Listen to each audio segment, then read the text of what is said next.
Welcome to Monday Morning Coffee with Inside the Firm.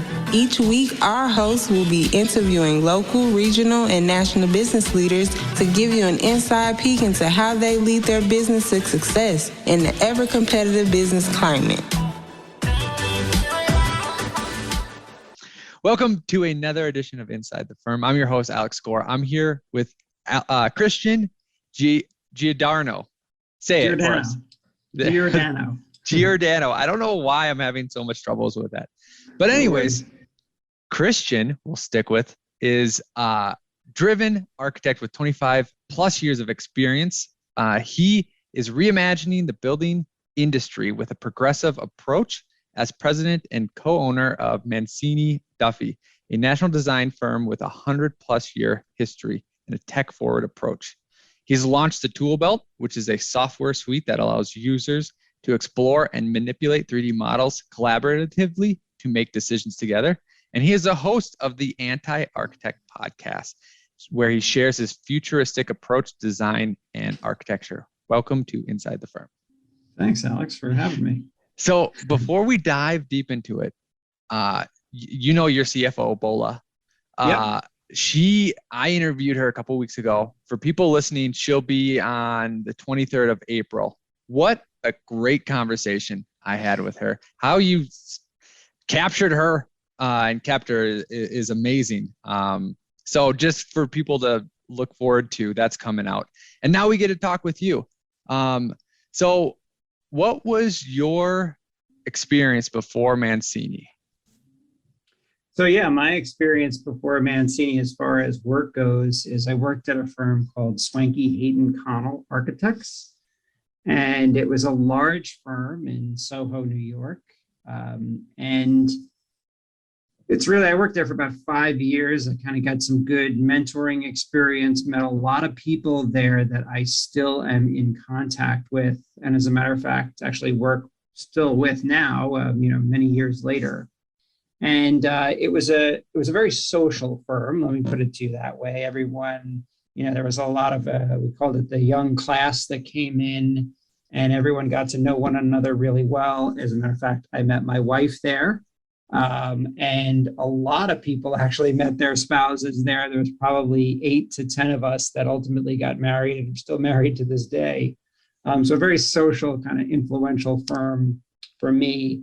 And then I spent a lot of my career, about 12 years, at a firm called HLW International, which was also a very large firm, doing work, obviously in New York City, which is where I was based, but they have Los Angeles office, China office, London office, and very large scale projects, from multifamily to big broadcast to the stuff in China was, enormous projects. So really got to cut my teeth on a lot of different types of projects. And I worked my way up there, and it was a great experience. That is, as a matter of fact, where I met Bola. Just kind of, the Bola story is interesting because she worked in accounting, and the accounting department, the architects or interior designers, you basically only went back to the accounting department if you needed to get petty cash. That was back in the day when you needed cash for things. Or, you had an expense report or whatever it was, right? And Bola was super friendly. And she and I just would, chat. And that's how we became friends. And then, fast forward, who knows, 15 plus years later, maybe even more, when we were looking for a CFO, I said, I remember Bola. She was really cool. And that was literally the genesis of Bola coming here, was that I thought she was just a cool person. And that's how it ultimately worked out. Yeah. It's funny because it's hard to kind of convey to people how friendliness, interest, taking the initiative can go so far, can take you so far in life. Just those simple fundamentals that she has. When you came to Mancini, could you kind of detail out, as much as you can remember, what was your first day? What was your first month?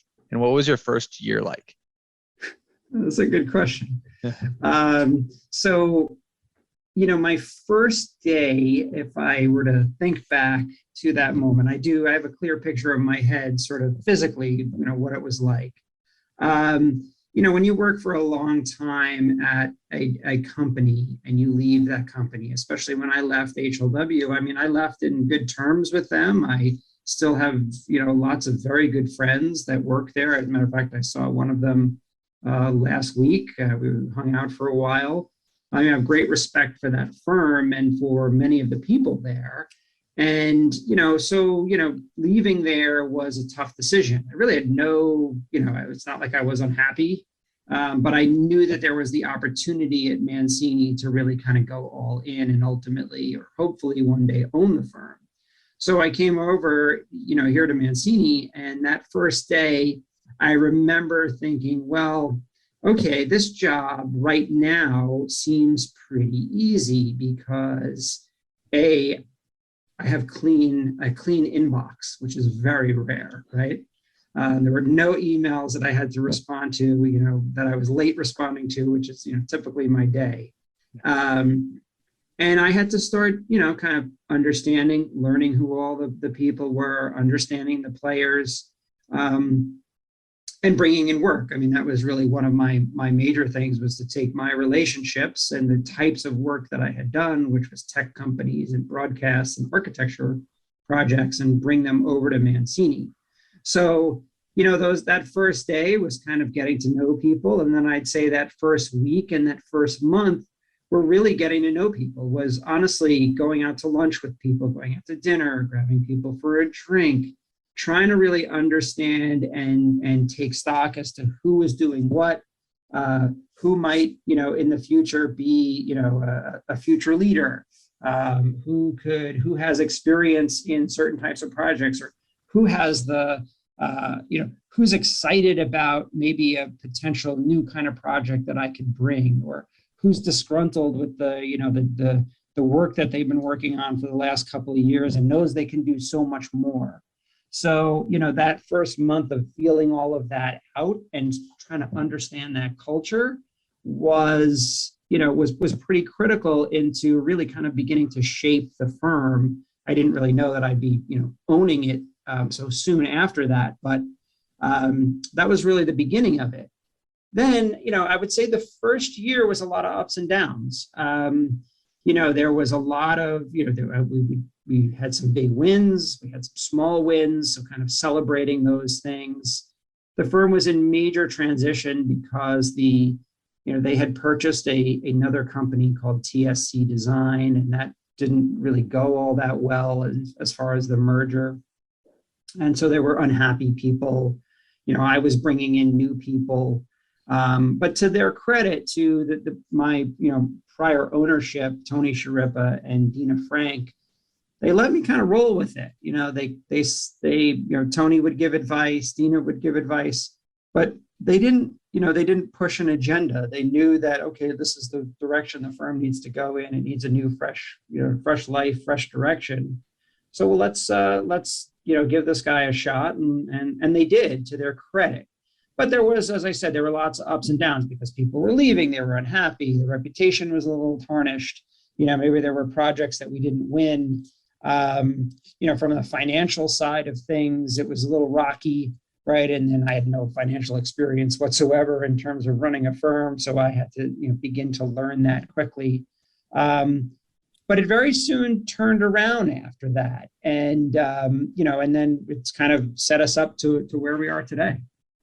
So could you talk about, as much as you can, and it can be broad, I think firm ownership is, unless you start a firm, it becomes pretty obvious who owns the firm and anyone you want to bring in. But a lot of people work for firms. And how did you transition to an ownership role? How does that happen? What does it entail? Is it a money thing? Is it a project thing? Is it kind of unwrap that kind of puzzle for people that don't really know? Yeah, it's funny that you say that the ownership could be a bit of a mystery in an architecture firm, right? Like, I don't know, in some of the large firms that exist in the US, right? I don't know who owns them. Mm-hmm. I don't know who owns Gensler. And I don't also know what employee owned means, because that to me is, if everybody owns it, nobody owns it, right? Mm-hmm. And so I'm not sure really how that all fits in. And you're right, the Black Cape architects, they own their firms, definitely straight up, I get it. Even at HLW, I was high up in the leadership there. I ran a lot of the major projects and studios and work in China. And when I think back, and even to this day, I don't know really, I know who the ownership is, but I didn't know, how much of the firm each one of them owned. There were a lot of players involved in that, and there was really a lack of clarity to it. So at Mancini, it's funny how it ultimately happened for us here is that, as I said, Tony Sciarippa and Dina Frank owned the firm. And Tony was very clear as to how much he owned, and Dina was very clear as to how much she owned. Did they add up? They added up, yeah. they added up. And so in a couple of years of really running the firm and transforming the firm, there was a point in which Tony Sciarippa had made mention of him retiring. And it was sort of this kind of general statement of, oh, well, one day when I retire. And, Tony, was well into his probably late 60s already at that point. And I said to him, well, so Tony, what exactly do you mean? When do you plan to retire? And he said, well, nobody's ever made me an offer. And I thought, oh, okay, is this like an invitation to make him an offer? Or is he just like kind of, I don't know, just talking or what the story is? But that night I called who are now my partners, Bill Mandera and Scott Harrell. And I said, so listen, I had a conversation with Tony about the fact that he does want to retire and that he wants someone to make him an offer. So I am quick question. Those other two, were they already in the firm or were they? They were already in the firm. Yep. Bill worked at the firm. As he said, he came with the furniture. He was part of the firm that they had purchased, and Scott had worked here for a very long time. So that night I literally went home and I drafted out a way that we could buy Tony. I would buy his shares. Bill and Scott would buy Dina's shares. And we would come up with this buyout plan over a period of 5 years. And, and essentially what happened was, when I presented this to Tony, I said, this is how we would like to buy you out. And Tony had said, well, let me do some valuations of the firm. So he went out and he did a valuation. We had a third party do a valuation. And quite frankly, we split the difference. The valuation of the outside company said, hey, you're not worth that as much as Tony thinks. And Tony said, well, I think I'm worth this much more. And we split the difference. And that really it was about as easy of a transition as could have been, to Tony's credit, right? I mean, he really, I think he saw that, hey, these guys really want to buy this firm. Let me figure out a way that works for them and for me. And then ultimately, he did that. He was going to kind of stick around for many years. That was his original thought. And then after the first year, he realized, he had a bunch of grandkids and he realized, you know what, I think I'm going to transition a lot sooner, which at the end of the day, I think was best for everybody. Mm-hmm. So that is definitely a piece of advice. If you're going to, buy out your predecessor, kind of defining exactly how long they're going to stay and what their role is, I think is important. For us, again, it worked out great, but it just kind of happened to work out. There was really no planning involved in that. Yeah. So we bought the firm and here we are. And you don't have to answer this portion, but I just want to peel back the couple different ways that I understand that someone could buy a firm. One is, if you have enough cash and whatever the valuation is, you could do it that way. You could finance it with a percentage down, paying X amount of cash and then financing through a bank or even a small business loan, a percentage. Or there's a part called owner finance, where I might get this wrong, but something where, let's say it's worth $1 million. I'm just making up a number. And you want to pay $200,000 a year.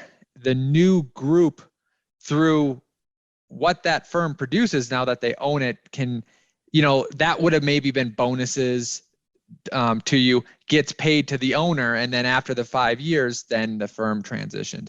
Was it one of those? Was it more complicated than that? Was it, how was, Yep. Yeah. So now I agree with you. Those are really the three ways that you can do it. Ours was really the third way that you described. We gave a down payment of X amount of cash.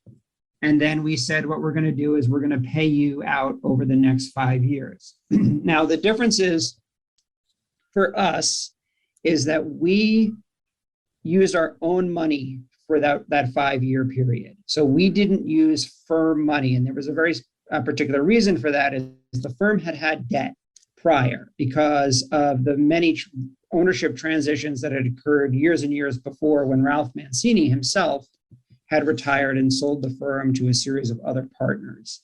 And those partners, quite frankly, I don't even know all the story, or I don't know most of those people that were involved at the time. But they were owed money over X amount of years, and it just took their buyouts were very long and complicated, and it saddled the firm with debt. So we didn't want to put any more debt on the books for the company. Ultimately, our goal was to pay off the debt, right? And then also, own it ourselves. So we used our own money and financed it essentially, as a note to Tony and to Dina over the next 5 years. And so that's ultimately how it worked for us. So very similar to what you were describing, only not bonusing ourselves the money, literally taking it out of our salaries and writing personal checks on a monthly basis to the previous ownership. Very interesting. It's good for people to know. One kind of nuance that I didn't even think about is, so a firm could take out the loan, thus creating the debt to pay the owner. Correct. Interesting.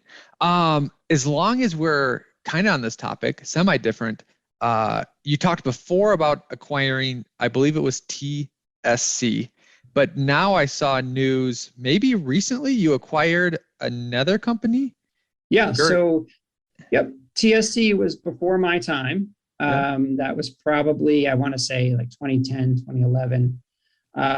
And, because Bill came with TSC, that transition did not go well.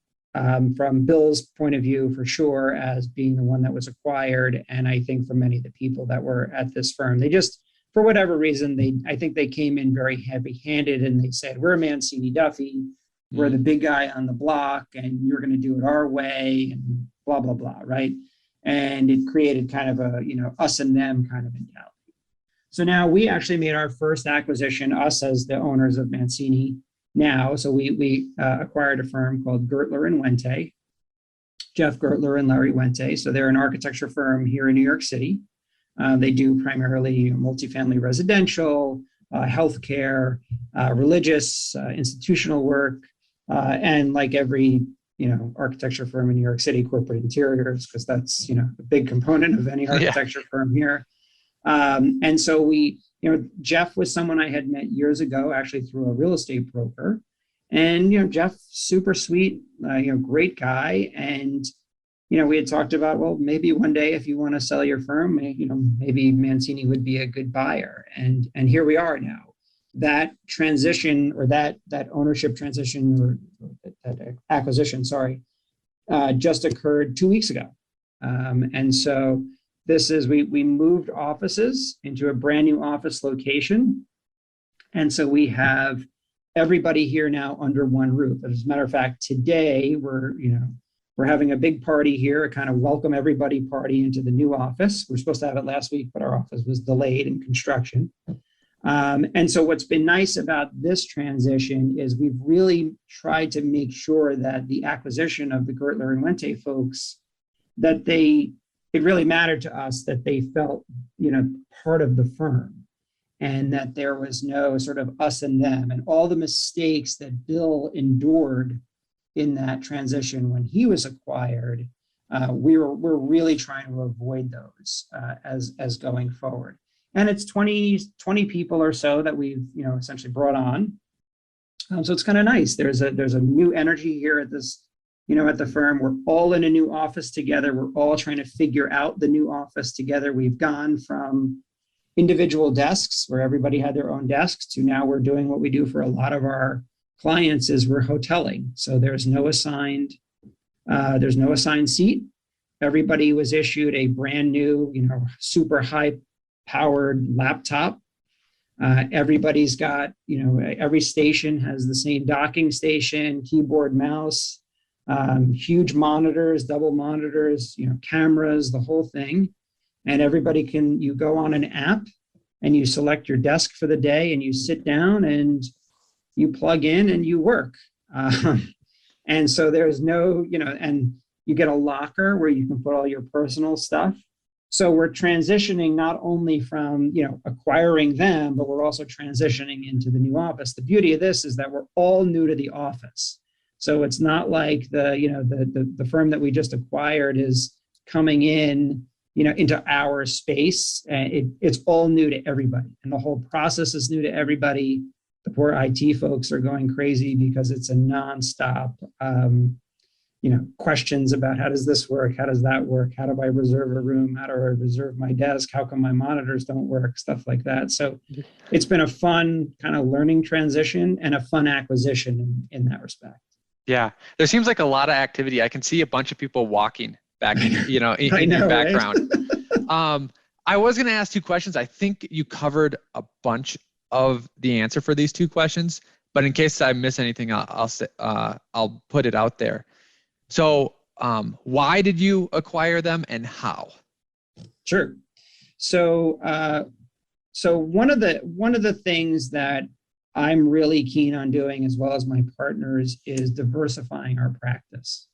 So we've gone from 10 years ago, very specifically doing corporate interiors for financial institutions, to transitioning that into doing corporate interiors, hotels, restaurants, airports,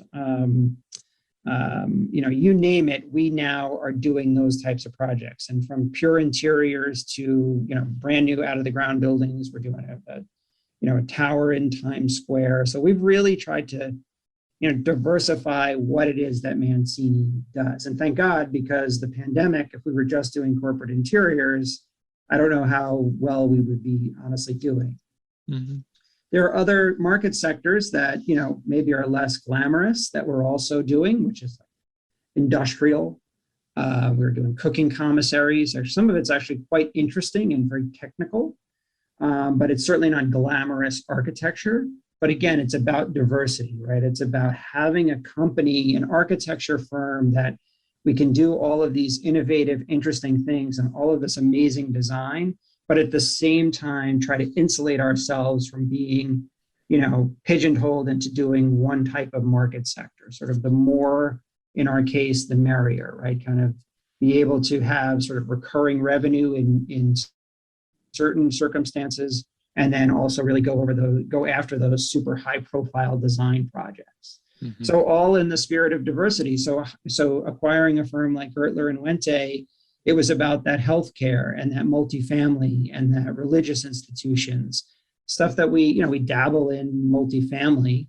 We've done a few buildings here and there, but not like them. They have, they know how to do multifamily and they do it well. And healthcare, in my experience, I don't know about others, but healthcare is something you cannot break into. You either do it or you don't.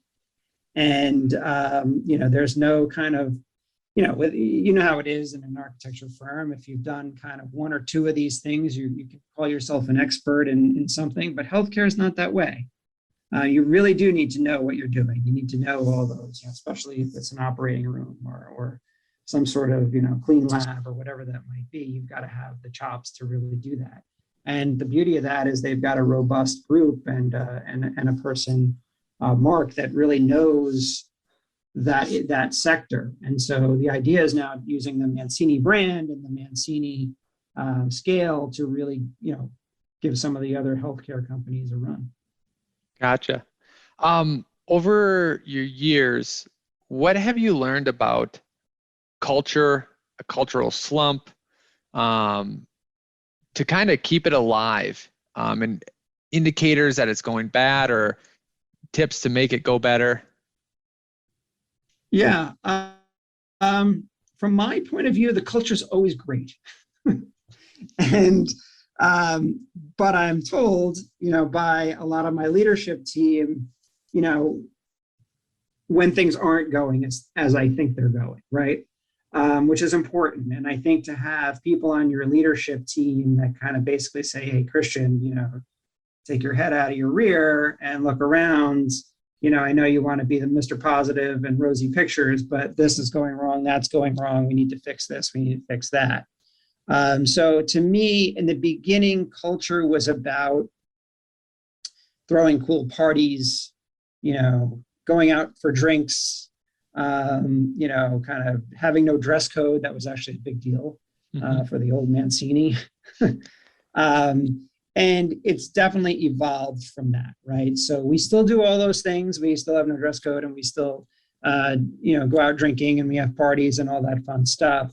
But what I've learned about culture is that you also have to listen to the staff and ultimately what they want to do with their career and in their life and in their private life and in their social life, and somehow provide that as an opportunity for everyone at the firm. So one of the things we've done from a cultural side is if people have a desire to do something other than just simple design work, whether that's related to what we do or not even related to what we do, we want to give them an avenue to do that. So we have, I think of one person offhand that is an amazing musician, has written his own acoustic albums, a singer-songwriter, and giving him the opportunity to be able to, go on tour and, play his music, take time off from work to do those things.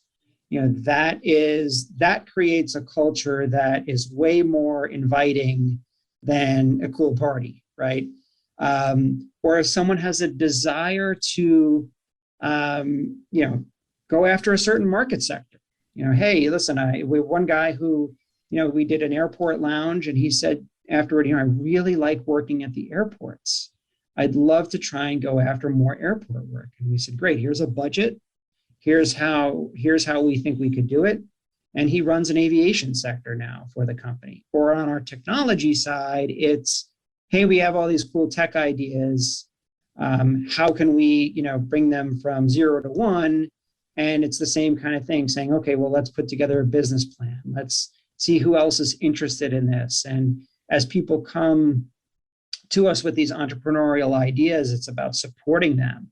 And to me, that creates the culture that we want, this innovative culture and this fun culture, and this idea that just because we're an architecture firm, we don't always have to just be an architecture firm and be project to project. We can take the time to do all of these other things. And it does create then an energy and a fun atmosphere that's that hopefully can stand the test of time as we continue to grow.